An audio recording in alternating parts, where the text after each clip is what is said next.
Hey yo fellow ghosts, it's been a while since I've done a Ghost War PvP highlights vid. You'll see here I'm not even using the cover system because I lost all faith in it over the course of the launch period. I'm just going to crouch here and wait for somebody to start lurking in the woods, because on this map everybody likes to hide in the woods. R&D is a very rough map, so I finally catch somebody slipping, get a couple shots in. Not the greatest aim. I think he got marked by the drone, so I wanted to get some shots in, so I'm going to push him. But my faith has been restored in the cover system. This footage you're seeing right here is going to be the last you see of me not having the ability to shoulder swap in cover. The title update that dropped today includes the fix that I've been clamoring for since beta. You can now shoulder swap in cover using your shoulder button, so L1, R1 if you're on console. So go ahead, make sure you guys check your game client or boot up your consoles, make sure you get this update. I'm going to leave the patch notes in the description, because there's a lot of good stuff in there, a lot of quality of life changes. The other one being no more weapon tutorial pop-ups. That's right, no more starting a game of Ghost War with that big old blue box letting you know about that weapon tutorial that you likely already completed. So those two things alone would be enough to get me to jump back in. This footage is from last week. I just kind of had the itch to get back into some Ghost War because I do love myself some third-person tactical. I love Ghost War. I've loved this since Wildlands. So I've been kind of missing it, but to be honest, the state of the game just kind of pushed me away. And you know, I think there's a lot of potential there, but there's just some things on launch, like not having the shoulder swap and cover, that just kind of made me scratch my head. But the devs are making good. The patch notes are really nice, and I'll go through a couple other things that I think are impactful. The other one being, other than like some balancing the snipers, you'll see that they not nerfed, but just kind of reduced the damage of some of the prime snipers people use, like the HTI, TAC 50, those sort of things. I think most snipers were already hitting headshots though, so maybe the nerf to snipers as a whole maybe make less people feel like they need the snipe. The ones who aren't that great of snipers are kind of using it as a crutch, because I do think the two primary system makes it super safe to use snipers. Like there's really no risk involved at all. I was gonna melee this guy, but I figured I would just secure the kill and not cost my team the round. They're already up one round before here.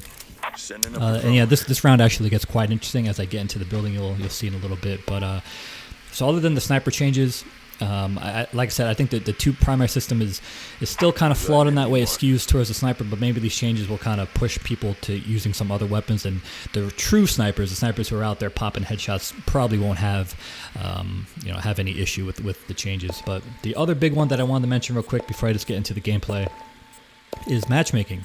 Players will no longer join matches in progress regardless of the round number. Improvements implemented to the balancing of teams after matchmaking completes.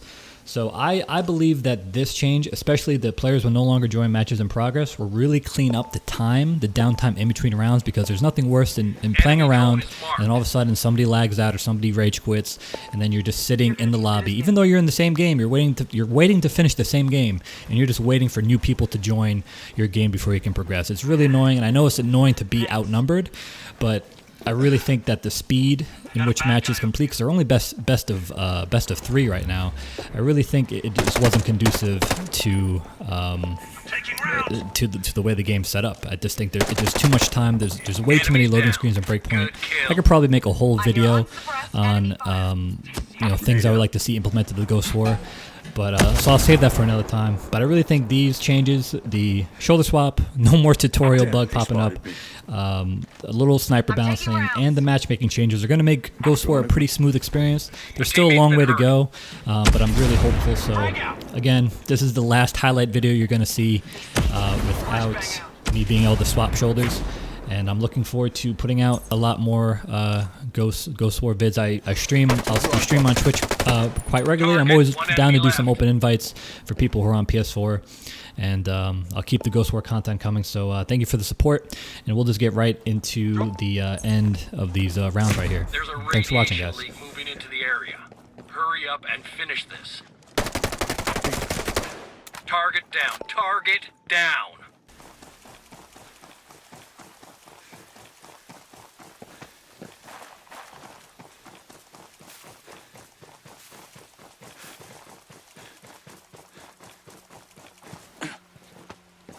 Hostile in my sights. Eyes on a hostile.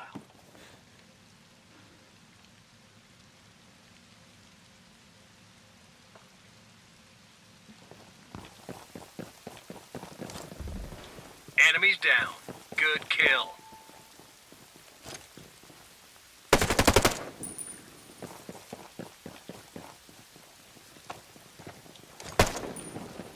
I hear gunfire. Target eliminated. Only a single enemy remaining.